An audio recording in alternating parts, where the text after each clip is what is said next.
오늘 설교 본문인 마가복음 4장 35절에서 41절에 나오는 이야기는 주일학교 어린이들에게 대단한 상상력을 불러일으키겠지만 어느 정도 세상 이치를 아는 사람들에게는 허황되게 들릴 수 있습니다. 예수님의 제자들에게 갈릴리 호수를 이제 건너가자 이렇게 말씀하시자 제자들은 배를 빌렸던 것 같습니다. 베드로와 안드레 형제 그리고 야고보와 요한 형제는 원래 갈릴리 호수에서 어부로 살다가 예수님의 부름을 받은 사람들이니까 그곳에 여전히 배를 모는 친구들이 많이 있었을 겁니다. 당연하죠. 예수님 일행이 탄 배만 간 게 아니라 주변에 다른 배들도 함께 뒤따랐다고 합니다. 이 다른 배에는 예수님을 추종하던 여러 사람들이 탔겠죠. 항해하는 도중에 돌풍을 만났습니다. 갈릴리 호수에는 인근에 좀 높은 산, 헬몬산이라고 있는데 거기서 내려온 이제 찬 기류와 호수에 있었던 따뜻한 기류가 만나서 뒤엉키면서 돌풍이 종종 일어났다고 합니다. 물결이 높아지고 물이 갑판으로 밀려 들어왔습니다. 비상사태죠. 이런 일들은 지금도 우리 주변에 흔하게 보이는 것들입니다. 지하 룸살롱에 불이 나서 뭐 그런 일들, 관광버스가 다리 아래로 추락하는 일들입니다. 그 말고도 뭐 많죠. 이런 상황에 떨어진 사람들은 되게 패닉에 빠집니다. 이성적으로 판단하기가 어려워요. 그래서 피해를 더 키우기도 합니다.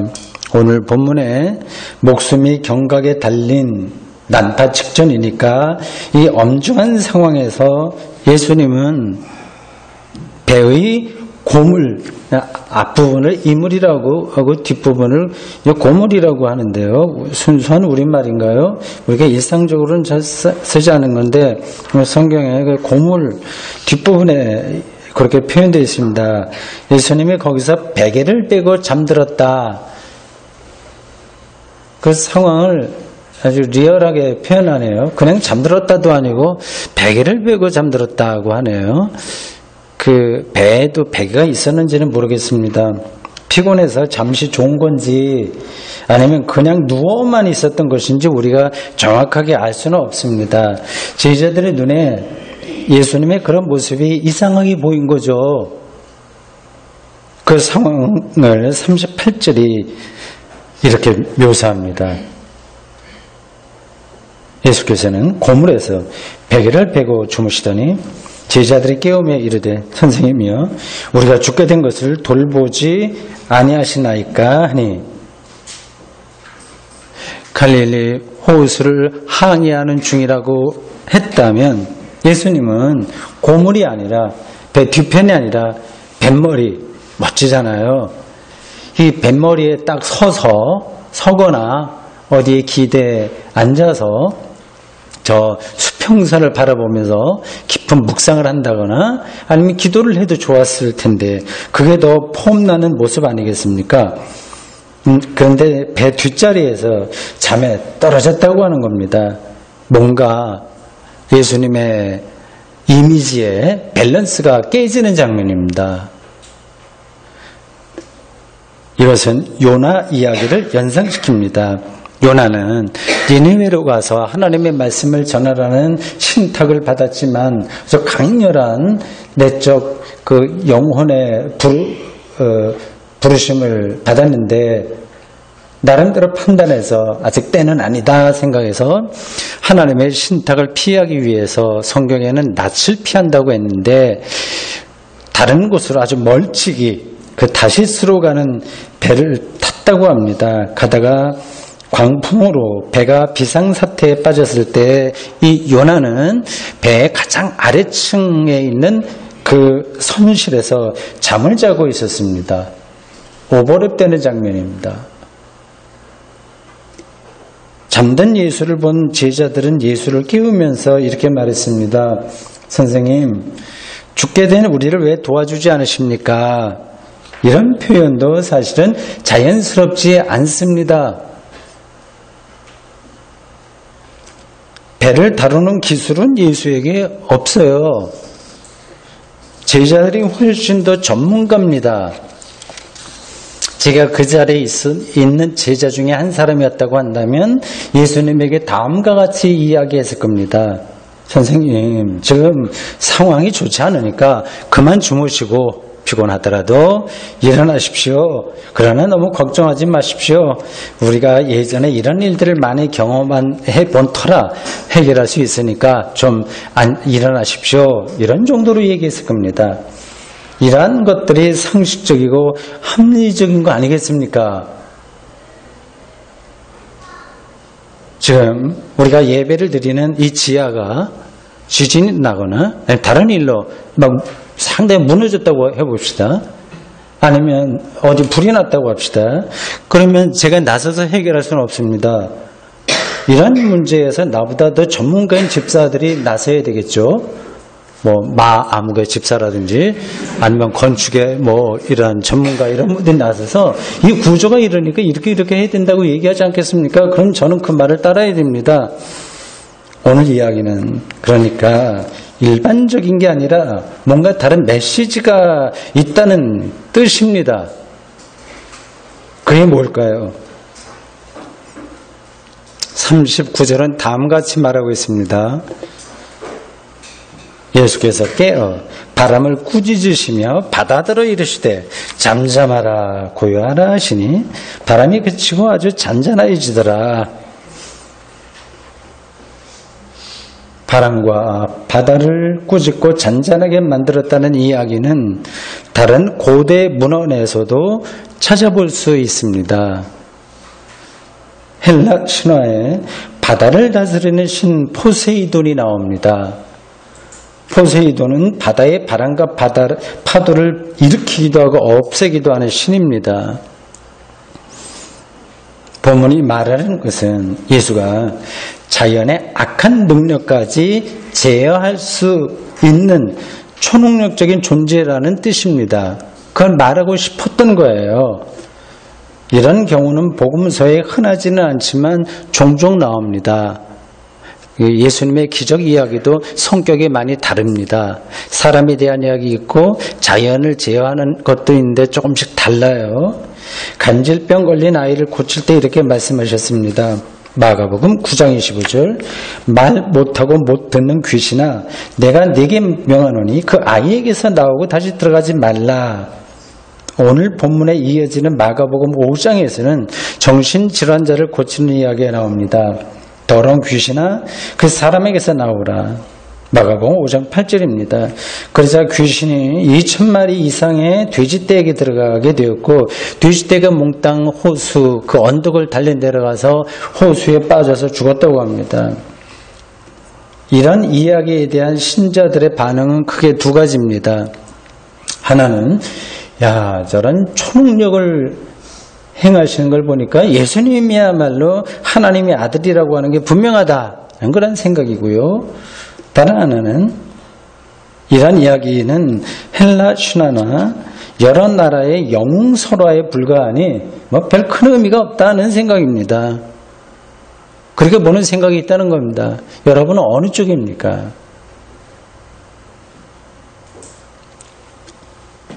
만약 예수가 바람과 파도까지 초자연적인 능력으로 통제할 수 있다고 한다면 예수님의 운명에서 일어난 가장 중요한 사건인 십자가 처형은 성립이 안 됩니다. 예수는 자신에게 다가오는 십자가 죽음 앞에서 왠지 힘들어했습니다. 인간적인 모습이죠. 당연합니다. 기도하는 중에 땀방울이 핏방울이 보일 정도로 내면의 고통이 심했습니다. 십자가에 달렸을 때 사람들은 그 예수를 향해서 당신이 하나님의 아들이면 일단 내려와 봐라. 그리고 우리도 구원해봐라. 그렇게 조롱했습니다. 예수는 십자가 위에서 하나님 왜 나를 버리십니까? 외치면서 숨을 거두었습니다. 신적인 능력이 아니라 인간의 무능력을 그대로 보신 겁니다. 자연 현상까지 통제할 수 있는 기세였다고 한다면 오늘 우리가 읽은 본문에 나와 있는 것처럼 예수는 하늘에 불을 내려서 자신을 십자가형으로 이렇게 몰고 가는 사내들인 공의회 회원들과 빌라도 총독과 사형 집행인들을 압도했었어야만 합니다. 그러니까 앞뒤가 안 맞는 이야기인 거죠. 그냥 겉으로 드러나는 것만 본다면 앞뒤가 맞지 않는 이야기입니다. 안 그렇습니까? 제 눈에는 그렇게 보입니다. 저는 이 이야기를 문학적인 상상력으로 다시 한번 읽어봤습니다. 어떤 사건이 있을 때 그를 보는 관점에 따라서 다른 거예요.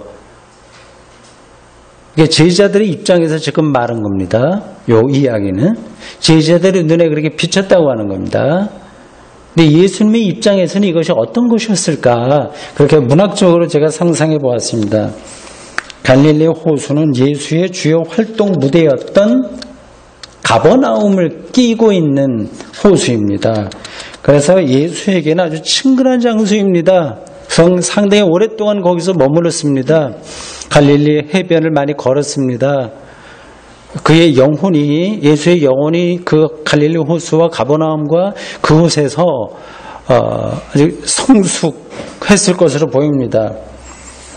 가버나움에서 예수는 호수에 대한 이야기를 직접 어부로 활동하진 않았으나 들었습니다.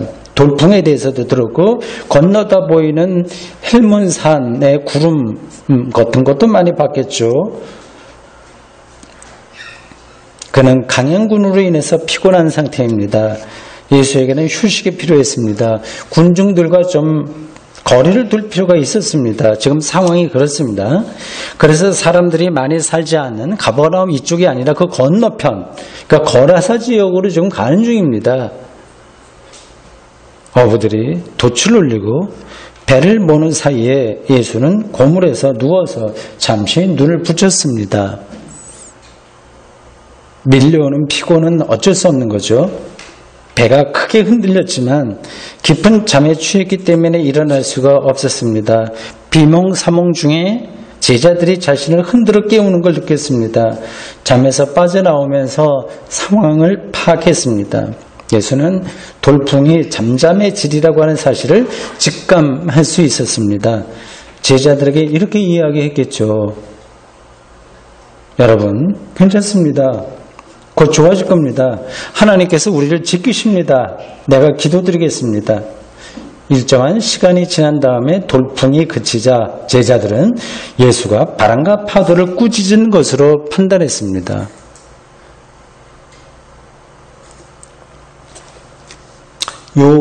이렇게 새롭게 구성한 이야기는 저의 문학적인 상상력에 불과하니까 이게 성경하고 똑같다 생각하지 마시기 바랍니다. 이 이야기에서 중요한 것은 바람과 파도를 예수가 다스렸다고 하는 사실이 아니라 그건 중요한 거 아닙니다. 하나님에게만 가능한 구원 능력이 예수에게서 나온다는 사실입니다. 그걸 그런 방식으로 전한 거예요. 예수의 구원 능력을 경험한 사람의 눈에는 바람과 바다도 예수에 의해서 제어되는 것으로 보였습니다. 보여야만 됩니다. 그렇게 보인 겁니다. 그게 이상한 이야기가 아닙니다. 성경의 관점에서 바람과 파도 역시 아무리 막강하더라도 하나님의 피조물에 불과하기 때문입니다. 피조물로서의 한계를 이 자연은 벗어날 수 없습니다.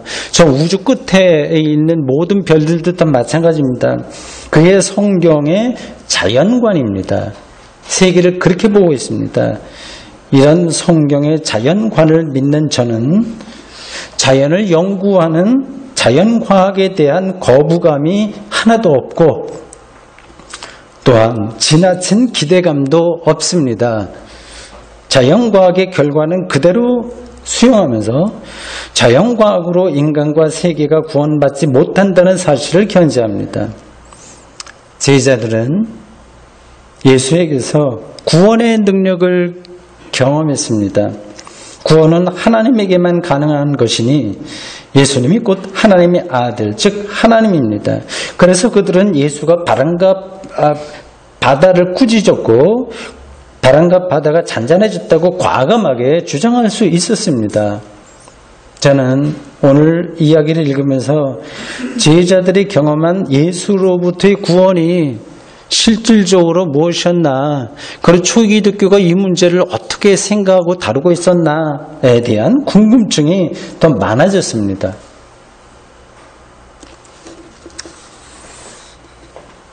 어떤 주성학자들은 이 이야기를 초기 교회가 처한 영적인 실존으로 설명합니다. 근데 일리가 있어요. 들어보십시오. 이렇습니다. 배는 교회입니다. 갈릴리 호수는 세상입니다. 교회는 세상에서 폭풍을 만난 배처럼 온갖 세력에 의해서 흔들리고 난파의 위험에 떨어지곤 합니다. 이건 사실적인 이야기입니다. 마가복음이 기록된 해가 기원 후 70년 어간입니다. 그 70년은 유대 전쟁이 끝난 해입니다. 로마에 의해서 예루살렘이 완전히 박살난 그러한 해입니다. 그 이전부터 유대와 로마는 수년 동안 전쟁을 벌였습니다. 교회는 로마 제국에 의해서 박해를 받았습니다. 순교의 역사를 여러분들은 잘 아실 겁니다.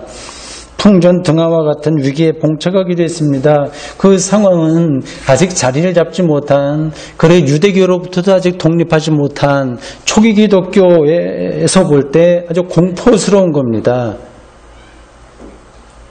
오늘 제자들이 잠에 떨어진 예수에게 했던 말, 그것이 바로 당시 교회의 실존을 그대로 보여줍니다. 선생님, 우리가 죽게 된 것을 돌보지 아니하시나이까?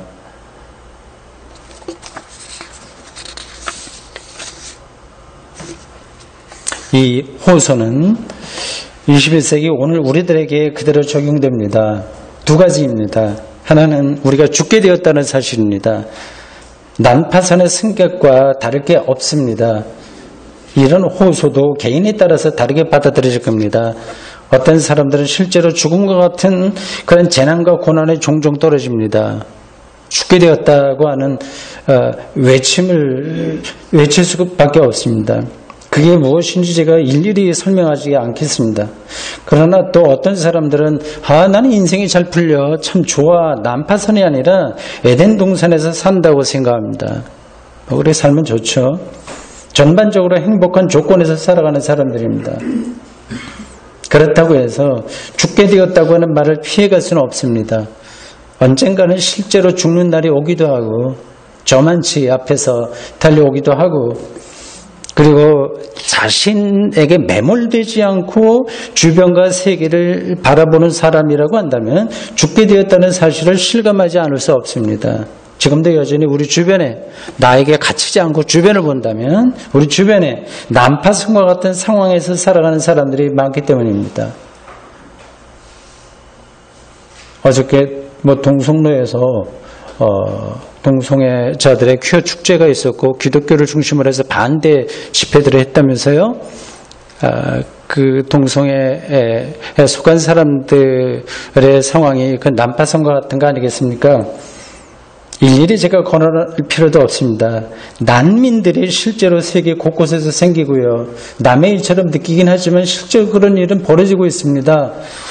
국내에서도 난민처럼 사는 사람들이 많이 있습니다. 그냥 우리가 모른 척할 뿐이지 많습니다. 의학이 크게 발전했어도 선천적 장애인들은 여전히 태어납니다. 운이 좋게 우리는 장애 없이 태어났을 뿐입니다. 많은 사람들이 삶의 허무에 떨어져서 죽게 되었다고 호소하고 있습니다. 다른 하나는 도움의 손길이 없다는 사실입니다. 예수님이 잠에 떨어졌습니다. 하나님의 침묵입니다. 이유 없는 재앙과 고난에서 우리는 하나님의 침묵을 경험합니다. 이게 우리의 실존입니다. 어떤 사람들은 난 기도하니까 하나님이 그대로 응답을 많이 해주셔. 난 응답받고들 살아. 이렇게 주장하면서 행복한 듯이 살아가겠지만 바닥이 보이지 않는 어두운 시면을 들여다볼 줄 아는 사람은 하나님의 침묵을 일상적으로 경험합니다. 정확하게 말하면 하나님의 침묵이 아니라 하나님의 침묵하시는 것처럼 보이는 상황에 우리는 직면합니다. 한국교회에서는 이러한 현상이 더 적나라하게 나타납니다. 하나님의 말씀이 선포되는 교회 안에서 오히려 하나님의 침묵 현상이 일어납니다. 사람들의 종교적 감수성과 교회 이기주의와 물신 숭배가 만연하다면 그것이 곧 하나님의 침묵 아니고 무엇이겠습니까?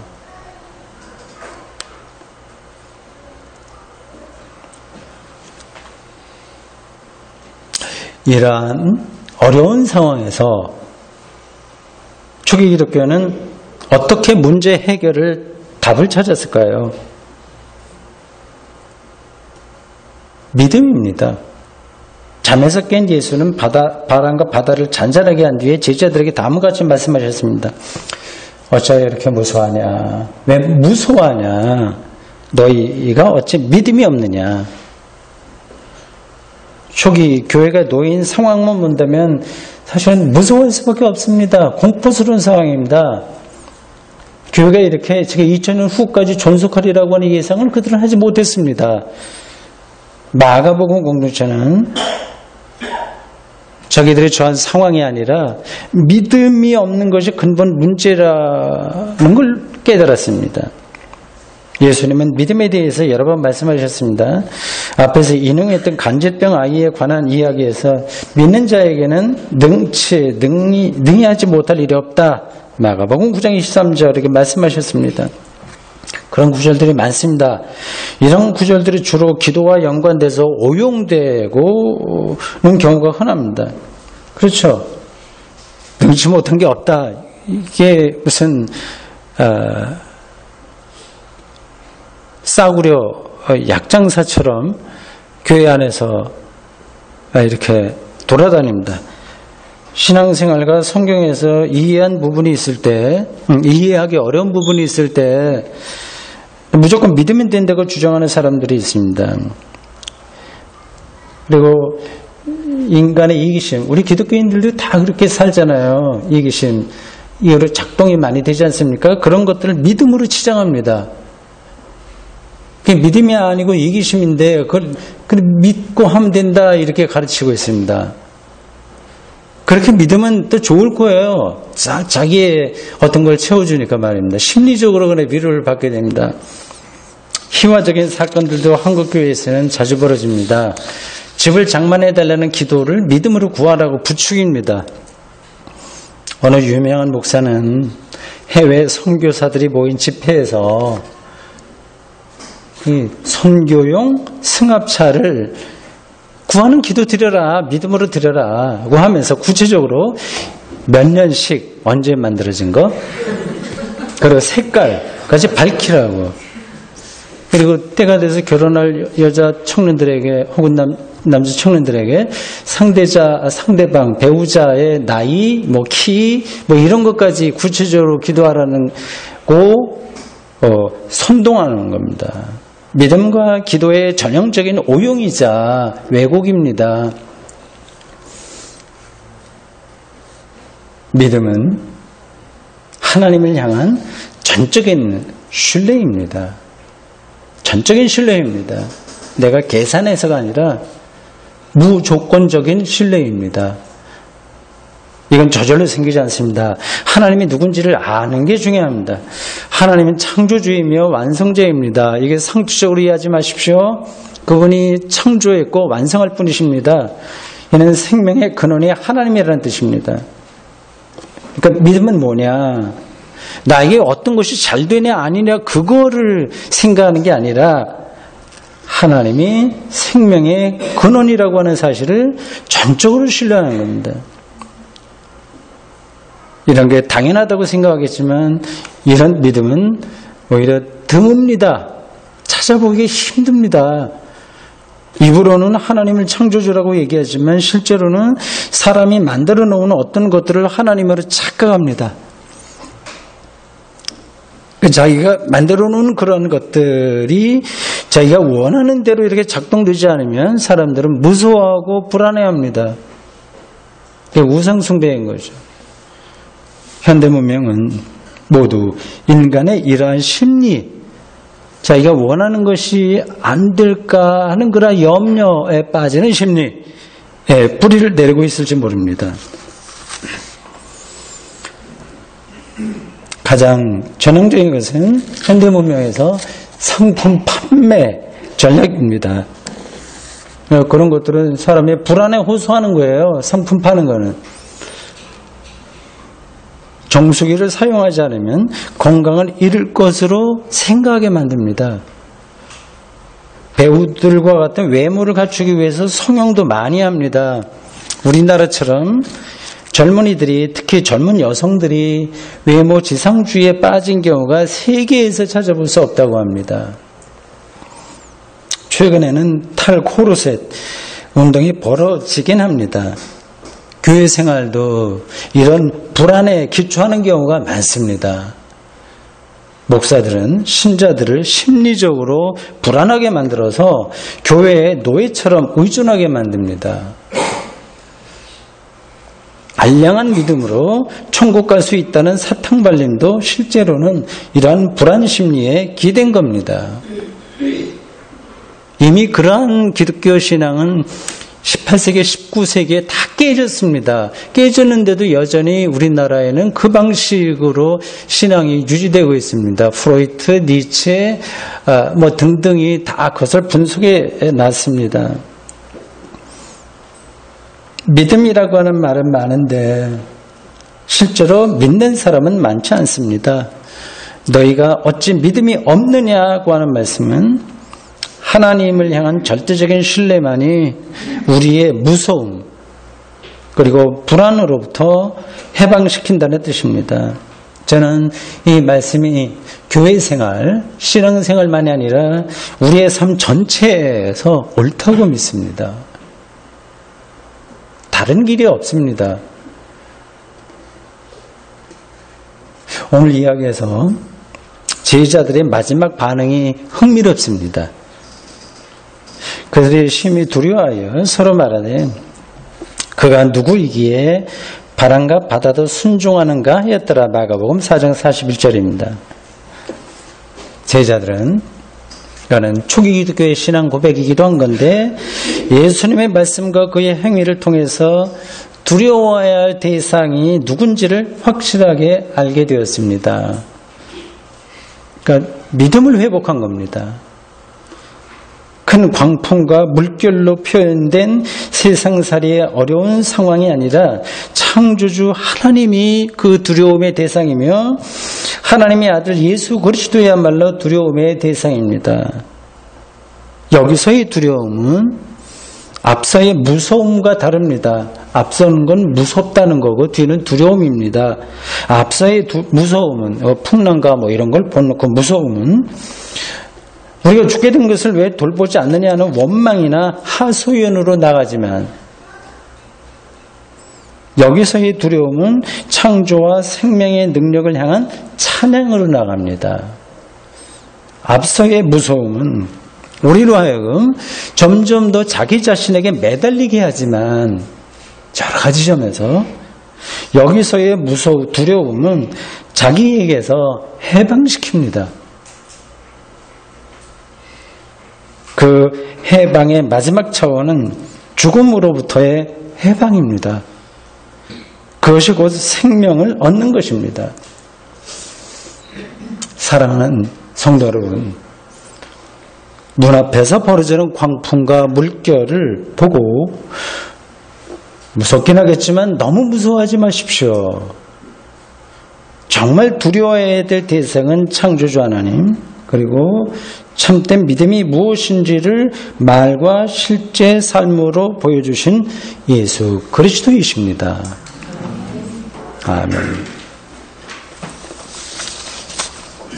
주님, 오늘 저희들 세계 교회력에 따라서 주어진 성서 일과의 한 대목, 마가복음 4장 35절에서 41절 우리에게 주신 말씀으로 같이 설명도 하고 듣기도 했습니다.